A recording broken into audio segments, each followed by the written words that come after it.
interpersonal communication skills and the young hospitality leader, are they prepared? This report has been done by Jeffrey C. Lowley.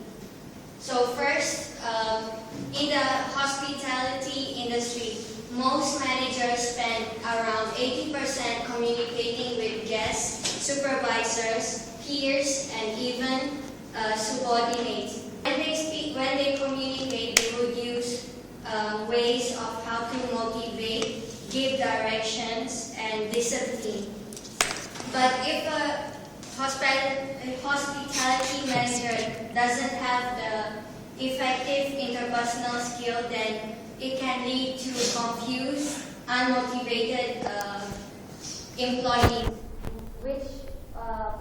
which can lead them to resign immediately, and then you will have problem in your own company. Like for example, this one, the man is too tired, exhausted from work because of the boss, and he seems to be very frustrated. And then the next one is interpersonal communication skill is actually very important to become a successful leader. But nowadays, the graduates or the entry-level managers, they just entered to the hospitality industry, and then they don't have enough skill for the interpersonal communication. And for example, the operational entry-level management, such as front desk and restaurant manager, they actually focus more on the one-on-one speaking, communicating. For example, I am the manager, and then I have to speak with maybe my employee, but in our school we are not practiced to use this kind of way. We use the formal presentation. Just for example, now I'm presenting, but I'm not doing the one-on-one communication. And then institutions or schools, they focus more on the writing communication skills, where they use the English composition like writing, and for oral communicating skills, they use the formal presentations only. And then the next one, nowadays we are in the millennial generation. Our generation is the generation which uses more technology.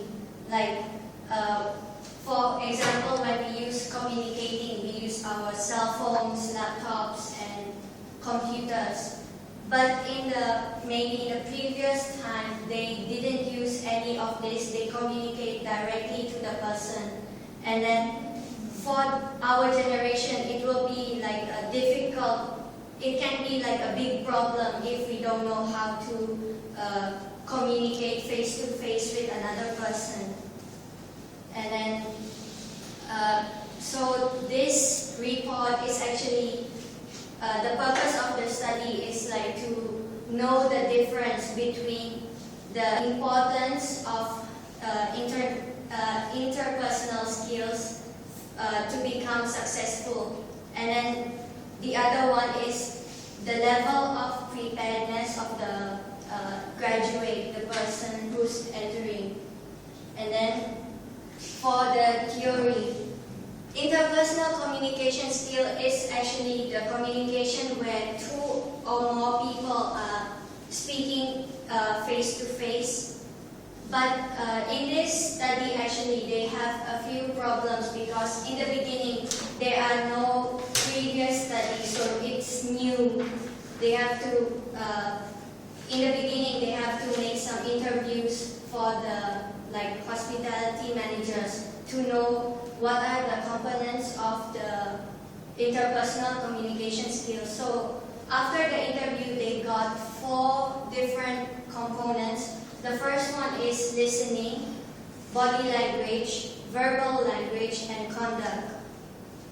For listening and body language, these 2 components are actually the same, because if you speak to a guest, to your employee or maybe your subordinates, then you just use for example, you listen with sincerity and then you maintain the eye contact. You use it for all of them.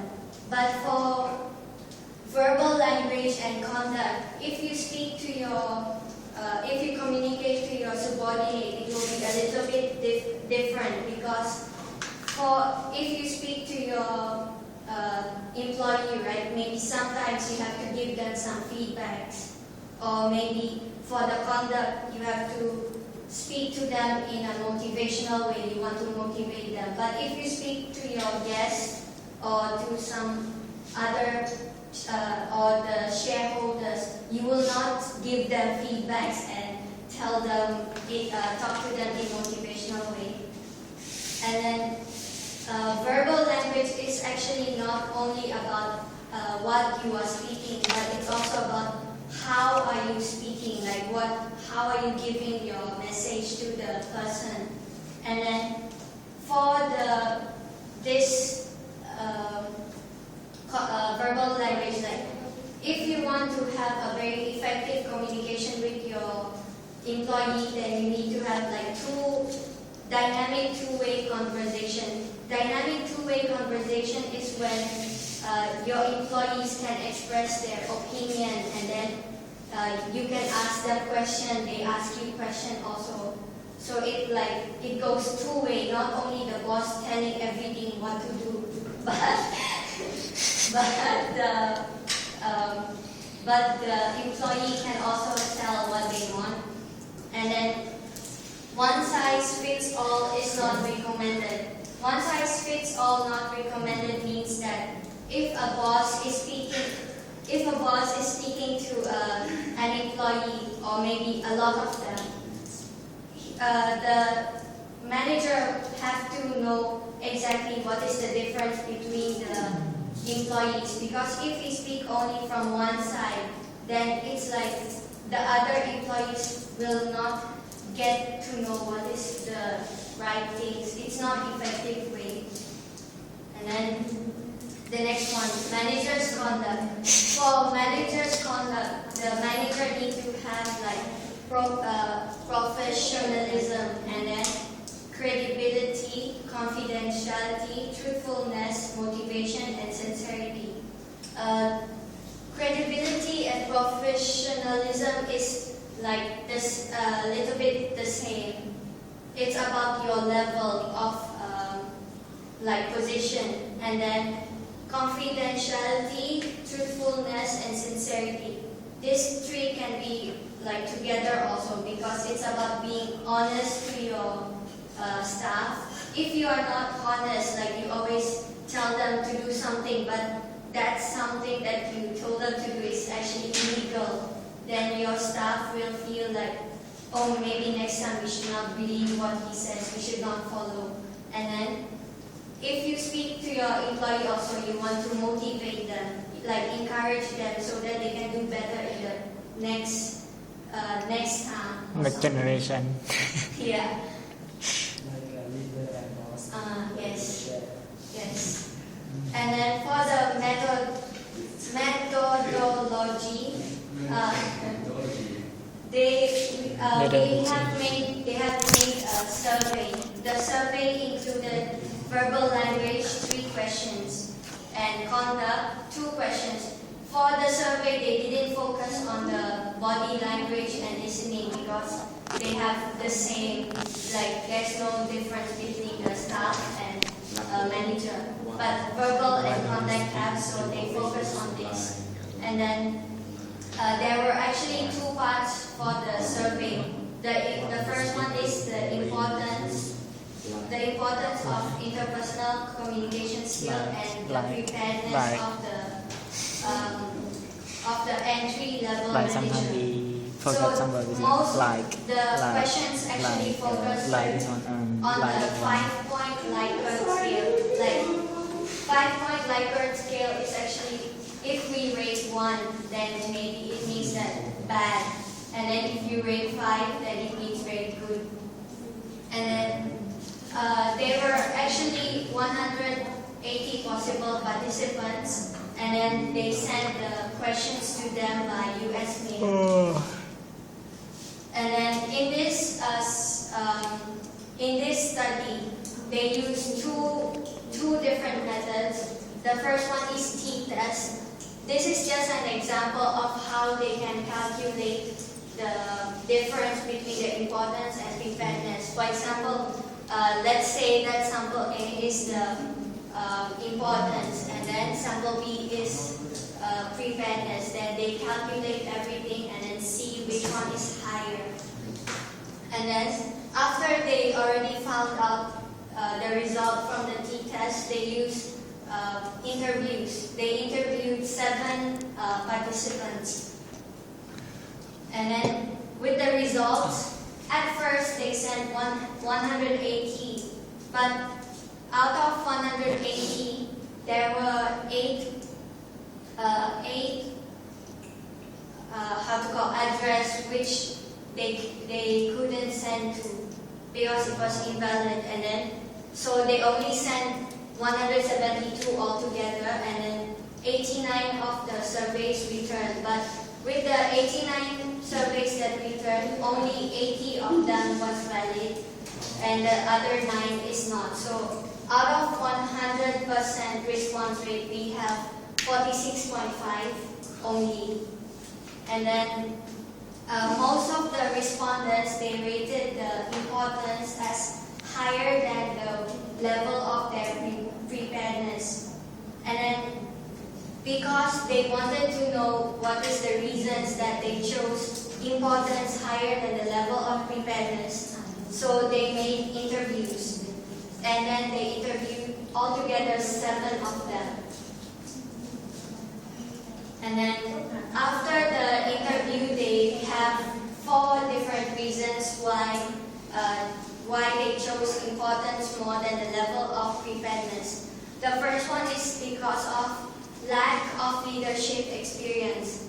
Because they just finished studying, they don't know how to lead a group of people. Like they lack in the experience. And then the next one is lack of experience in dealing with diverse workforce. Like for this one, they don't know how to deal with different people from different country, different culture, different backgrounds. And then they also have they don't feel comfortable with dealing confrontational situations. Confrontational situations can be like maybe they have a problem, right? But the thing is, the manager doesn't know how to handle it yet because he hasn't learned it in the school, so they don't know how to handle those kind of problems. And then the next one is inability to give meaningful feedback. For the person who just entered the hospitality industry, it's like they feel that maybe if I tell them the negative comment, then maybe they will think that I am bad or something. Like they don't feel good, so they never give a good feedback. And then the discussion. Actually, for the students, they need to have 14 hours, 1400 hours of work experience. But even though they have work experience, they didn't focus in the leadership. Like they didn't focus in the leadership capacity, because if we, after maybe for the work experience, they just work as an employee but not a manager. That's why they have less in the leadership.